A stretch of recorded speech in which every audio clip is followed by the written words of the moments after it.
Because I guess it's the flow-on effect, isn't it? If it is impacting households, less dollars to spend, less discretionary dollars going out the door. You're spot on, Kieran. This is all about household spending, and it was a bit elevated last year, but there's no doubt we know how households react to this, and it will have an impact, we anticipate, on spending. And I suppose what we say to every household is we need you to back the retailers that back Australia. We need you to get out and shop with your local retailers. We're aware there's a lot of ultra cheap, low cost options from overseas platforms.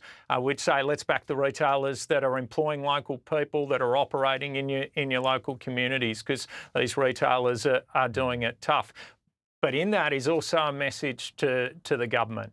It's to say, let's have a look at the regulatory situation that retailers in Australia face, and let's have a look at the regulatory situation that those operating overseas but in this market don't face. Those ultra cheap operators aren't being held to the same account. They don't have to sign modern slavery statements, their sustainability piece, where they pay their taxes. So these are things that we need governments across the country to face into.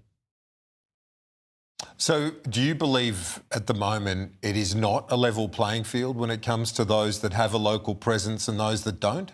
Oh, there's no doubt that it's not a level playing field.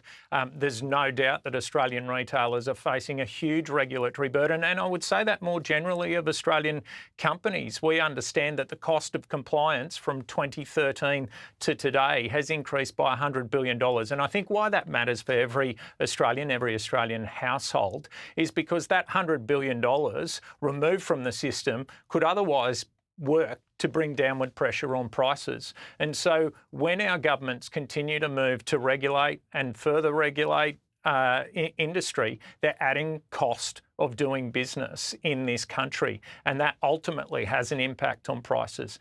And that's why the federal government, along with the state governments, need to sit down and really make sure they fire up this economic reform program. We've got a lot of fragmentation across regulation in this country. It could be in transport and logistics. It could be issues with retail trading hours, how they deal with sustainability and the phase out of single-use plastics.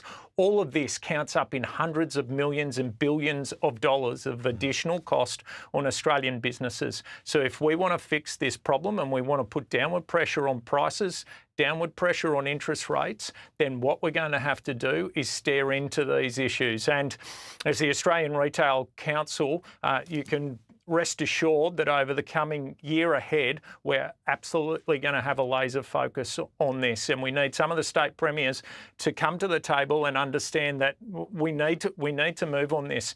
Australia's productivity growth is negligible. It used to run in the around 2.2% in the 90s. We need to get it back there, because with that comes stronger, genuine real wage growth and stronger living standards, better living standards for every Australian. Chris Rodwell, CEO of the Australian Retail Council. Great to hear your insights and to have your time. Thanks for making the time. Thank you very much, Kieran.